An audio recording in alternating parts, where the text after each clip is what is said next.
Assalamualaikum warahmatullahi wabarakatuh. Pada kesempatan kali ini kita akan membahas salah satu varian dari decrease eigenquery, yaitu decrease by a constant factor. Setelah menyimak video ini, diharapkan Anda dapat mengerti tentang salah satu varian, yaitu decrease by a constant factor pada pendekatan strategi decrease eigenquery beserta implementasinya. Baik, seperti yang sudah kita bahas pada materi sebelumnya, bahwa ada tiga varian dari decrease eigenquery, decrease by constant, kemudian decrease by constant factor, dan decrease by a variable size.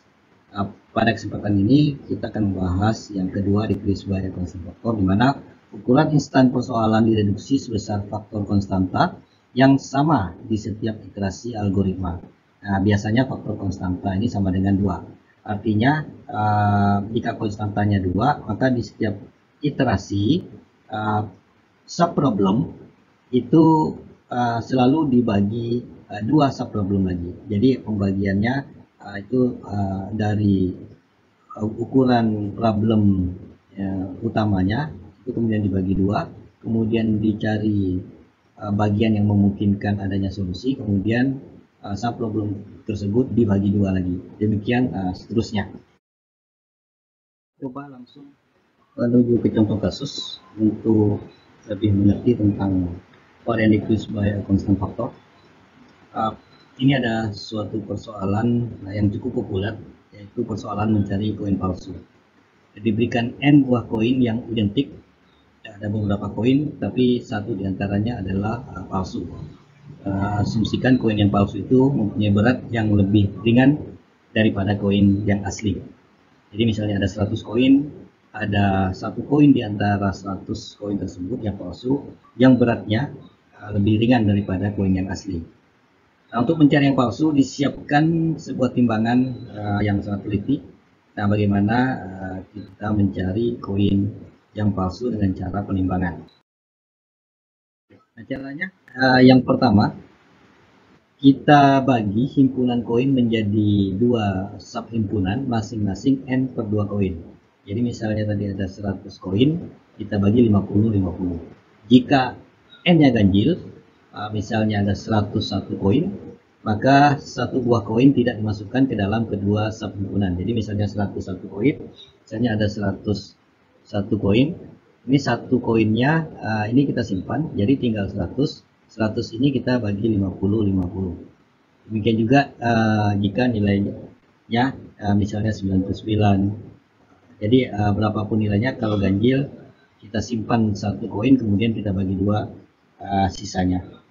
Nah, kemudian yang kedua, timbang kedua subhimpunan dengan neraca, dengan timbangan. Jika beratnya sama, berarti satu koin yang tersisa adalah yang palsu.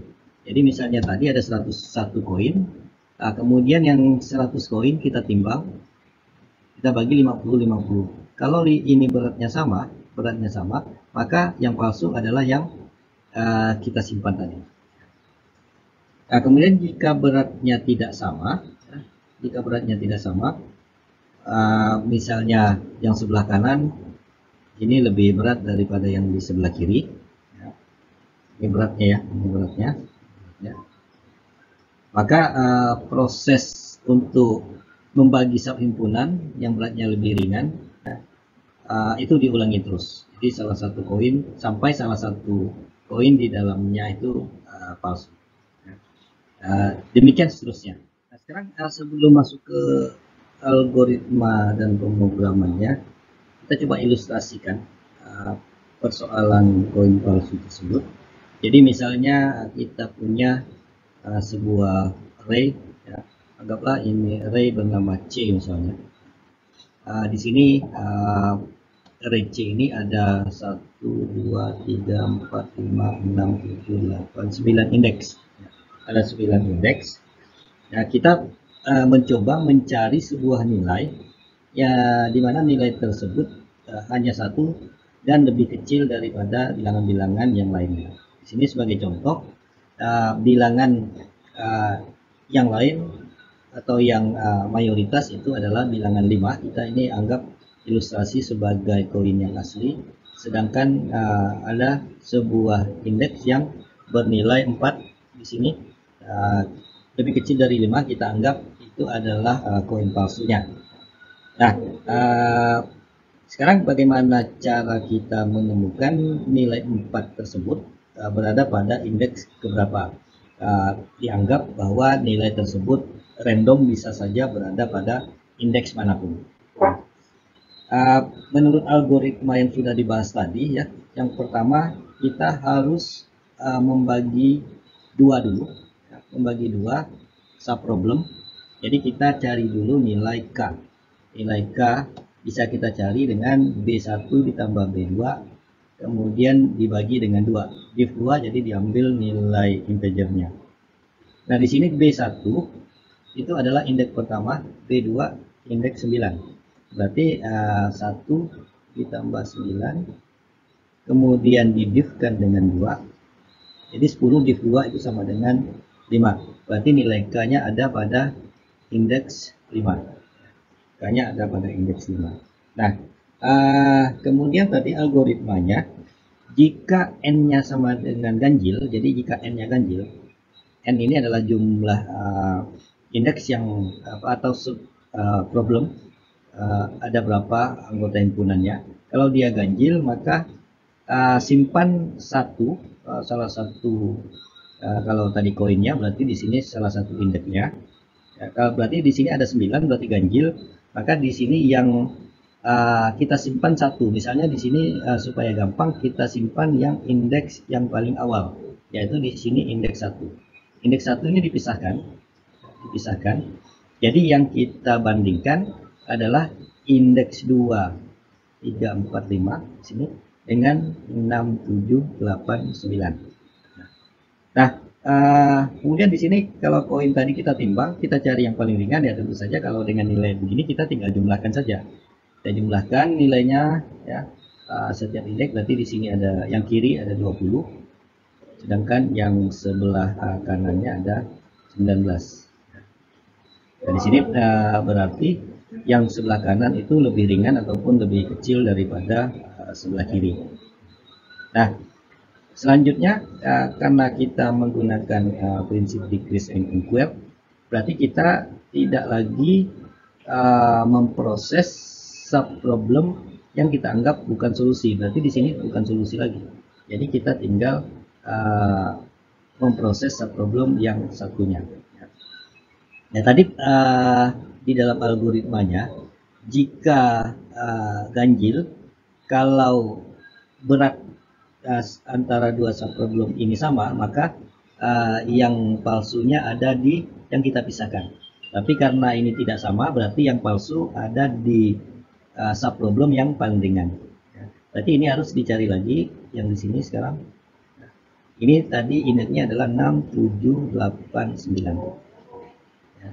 Nah, jadi ini berulang terus. Jadi 6, 7, 8, 9 ini kita cari lagi K-nya. Berarti sekarang K-nya adalah B1-nya itu 6. Ini B1-nya 6. Kemudian ditambah B2-nya ini 9. Div 2. Berarti 15. Div 2 itu hasilnya adalah 7. Ya, berarti K-nya ada di indeks ke-7. K-nya di sini. Nah, sama berulang lagi, dilihat apakah ganjil atau genap. Kalau genap berarti tidak ada koin ataupun indeks yang dipisahkan, jadi ya langsung saja dibagi. Jadi dibagi B1 sampai K, kemudian K plus 1 sampai B2. Ya. Dibagi, kemudian ditimbang lagi, kemudian dicari lagi jumlah nilainya. Di sini 9, di sini 10. Ya, 9 itu kurang dari 10. Berarti tidak yang palsu ataupun nilai 4 itu tidak mungkin berada di sini. Jadi kita tinggal memproses subproblem yang sebelah kiri. Nah, jadi kalau kita teruskan di sini 5 ini tadi indeksnya adalah 6, B2 ini indeksnya 7. Nah, kalau kita lanjutkan, kita cari K-nya. K sama dengan 6 ditambah 7 div 2. Berarti 13. divkan dengan 2 berarti nilainya adalah 6. Berarti K-nya ada pada B1 di sini. K-nya ada di sini. Jadi ini akan terus berlanjut. Jadi K dibagi 2 karena B1 sama dengan K berarti nilainya hanya tinggal 1 saja. Jadi ini kemudian dipisahkan lagi 5 dengan 4. Nah, tinggal kemudian dicari 5 dengan 4 yang mana yang paling ringan. Ya.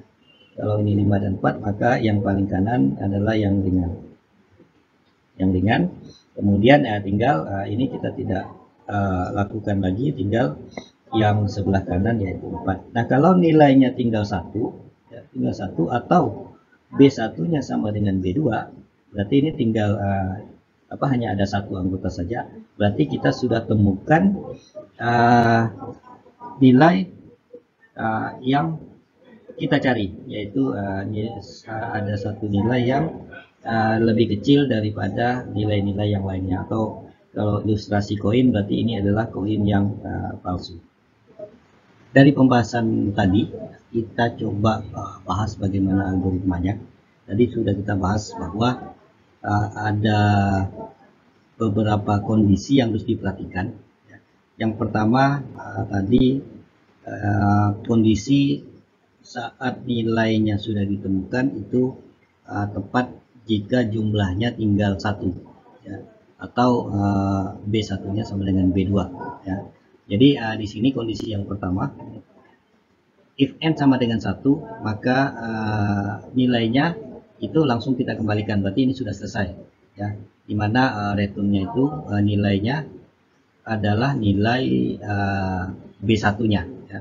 Itu tadi sudah kita jelaskan di saat sebelumnya.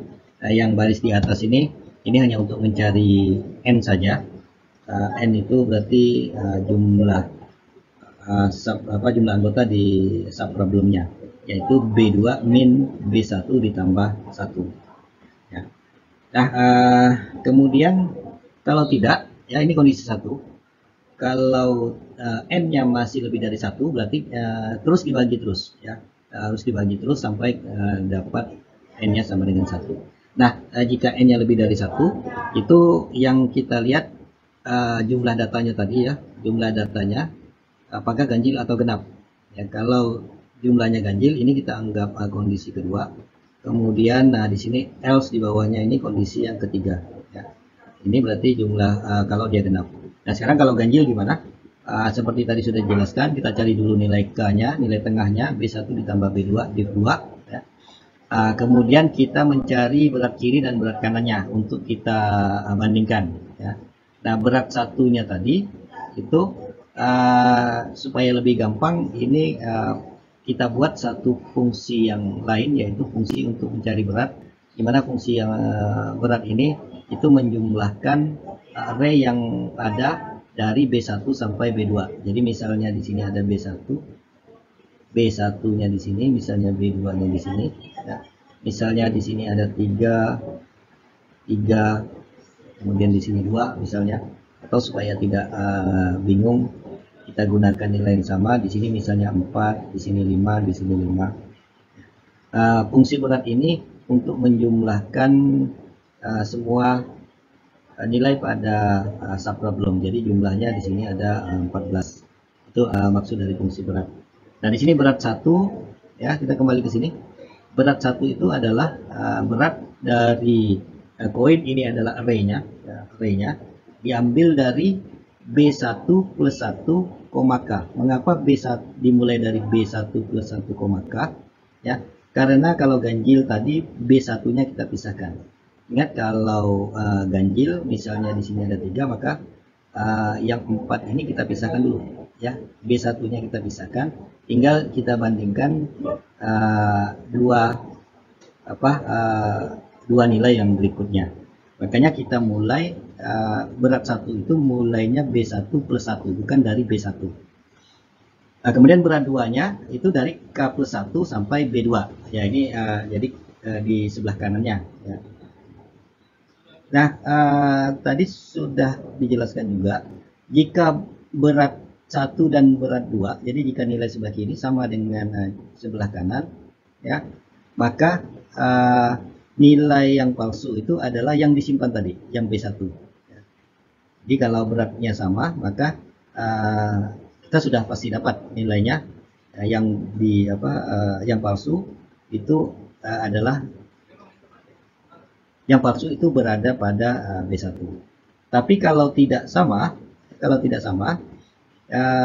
misalnya berat satunya sebelah kiri itu kurang dari berat 2, maka ini harus kita lakukan rekursif, ya. Kita lakukan rekursif, memanggil lagi fungsi ini. Jadi ini misalnya fungsinya bernama dex and conc, ya, decrease and conquer. Nah, di sini kita panggil lagi, ya, berat secara rekursif. Array-nya tetap koin, kemudian yang sebelah kiri tadi mulainya B1 plus K, kemudian B2-nya itu adalah K. Ya, itu kalau sebelah kiri itu lebih ringan. Ya. Nah, kalau tidak, ya, else, berarti sebelah kanannya lebih ringan. Kalau yang sebelah kanannya lebih ringan, maka yang harus kita eksekusi, yang harus kita cari solusinya itu adalah sebelah kanan. Sebelah kiri tidak lagi. Nah, sebelah kanan itu dimulai dari K plus 1 sampai B2. Ya. Nah, itu dalam kondisi jumlah datanya ganjil. Sekarang bagaimana kalau jumlah datanya genap? Ini kondisi ketiga. Nah, kalau jumlah datanya genap, itu langsung saja dibagi, ya, langsung sudah dapat K, kemudian langsung dibagi. Tidak perlu lagi kita menyimpan satu koin seperti halnya kalau jumlah datanya ganjil. Jadi berat satunya itu mulai dari B1 sampai K. Jadi bukan B1 plus 1. Kalau ganjil baru dari B1 plus 1, karena B1-nya disimpan. Nah, berat 2-nya itu dimulai dari K1, ya, mulai dari K1 ke sampai B2. Ya. Nah, kemudian sama seperti di atas, kalau sebelah kiri itu berat satunya kurang dari berat 2, maka yang dikembalikan itu kita lakukan rekursif lagi, jadi kita cari solusi untuk yang sebelah kiri. Sebelah kirinya itu mulai dari B1 sampai K. Kalau berat satunya lebih berat, artinya berat 2-nya lebih ringan dari yang berat 1, berarti yang sebelah kanan lebih ringan, berarti koin palsunya itu ada di sebelah kanan. Maka kita harus memeriksa atau mencari lagi solusi dengan memanggil fungsi ini lagi secara rekursif dari mulai K plus 1 sampai B2. Nah, jadi ini adalah algoritma untuk mencari suatu nilai, ya, di mana nilai tersebut lebih kecil daripada nilai yang lain, dan kita anggap keberadaannya atau posisi nilai tersebut tidak diketahui. Ya. Jadi nilai 4 di sini misalnya itu bisa saja berada di indeks 1, bisa saja di indeks 2, dan seterusnya. Nah, ini adalah ilustrasi algoritma untuk permasalahan koin palsu. Sekarang kita coba mengimplementasikan algoritma yang sudah kita susun sebelumnya dengan mengimplementasikannya pada program. Di sini saya menggunakan Delphi yang menggunakan bahasa program Pascal. Intinya program yang dibuat ini hanya untuk membuktikan saja apakah algoritma kita sudah bisa berjalan dengan baik dan benar. Nah, di sini saya menggunakan dua buah button. Yang pertama adalah untuk inisialisasi awal nilainya. Di sini hanya sederhana untuk membangkitkan 15 nilai, di mana kalau kita lihat di sini secara random itu nanti sebuah nilai yaitu 9 itu hanya ada satu berada pada array indeks di indeks F di sini yang dibangkitkan secara random, sedangkan yang lainnya itu bernilai 10. Jadi ini fungsi dari inisialisasi ini. Kemudian nanti akan tampil di memo. Sedangkan di sini ada satu tombol lagi, decrease and conquer di sini. Ini hanya untuk memanggil fungsi decrease and conquer yang sudah kita bahas tadi. Dengan inputannya adalah berat koin ini adalah array-nya, jadi ada 15 nilai. Kemudian satu ini adalah B1-nya, jadi dimulai dari indeks 1 sampai indeks J koin ini adalah jumlah koin, jadi dari 1 sampai 15. Nah, kemudian hasilnya nanti posisi palsu ini akan ditampilkan di label 1. Nah, untuk pemrograman pembantunya ini semuanya sederhana. Yang penting itu adalah fungsi dari algoritmanya. Ini sesuai dengan yang sudah dibahas sebelumnya. Yang pertama kita cari n dulu, kemudian tadi kalau n-nya sama dengan 1 maka hasilnya adalah B1. Ini tadi kondisi yang pertama. Kemudian kondisi kedua, kalau datanya ganjil sama, jika n mod 2 nya sama dengan 1, ini cara mencari apakah dia ganjil atau genap. Algoritma biasa untuk mencari nilai ganjil. Dan kemudian cari k-nya B1 plus B2 div 2. Kemudian cari berat satunya. Berat satunya ini menggunakan fungsi berat yang tadi juga sudah kita bahas. Fungsi berat ini seperti ini. Jadi fungsi berat itu menambahkan ya setiap nilai yang ada pada array koin. Ya. Nah, kemudian setelah beratnya diketahui, kemudian kalau beratnya sama maka hasilnya sudah didapat, yaitu B1. Tapi kalau beratnya tidak sama, dilihat dulu. Kalau berat yang kiri kurang atau lebih kecil daripada berat kedua, maka ini dilakukan rekursif lagi. Rekursif mulai dari B1 plus 1, k. Ini sudah dijelaskan tadi mengapa B1 plus 1, karena B1-nya disimpan kalau dia ganjil. Nah, sama ini kalau untuk yang genap, hanya saja bedanya kalau yang kiri itu lebih kecil, maka dimulainya dari B1. Karena ini tidak ada yang disimpan untuk nilai yang genap. Untuk kalau sebelah kanannya lebih berat, ini sama, mulai dari K plus 1 sampai 2. Nah, ini algoritmanya sama seperti yang sudah dibahas tadi. Sekarang akan kita coba. Ini kita mulai inisialisasi. Ya, ini bisa berulang-ulang. Ini kelihatan nilai 9-nya random. Ya. Nilai 9-nya berada di tempat yang random. Nah, sekarang misalnya seperti ini, kita cari dengan decrease and conquer. Nilai 9-nya ada pada indeks 9. Kalau kita hitung 1, 2, 3, 4, 5, 6, 7, 8, 9. Kita coba lagi, kita random lagi nilainya. Kita cari misalnya berada di 5. 1, 2, 3, 4, 5. Satu kali lagi, ini kita coba nilainya 3. 1, 2, 3. Silakan untuk mencoba dengan bahasa program yang lain, hasilnya itu akan sama jika kita menggunakan algoritma yang sama.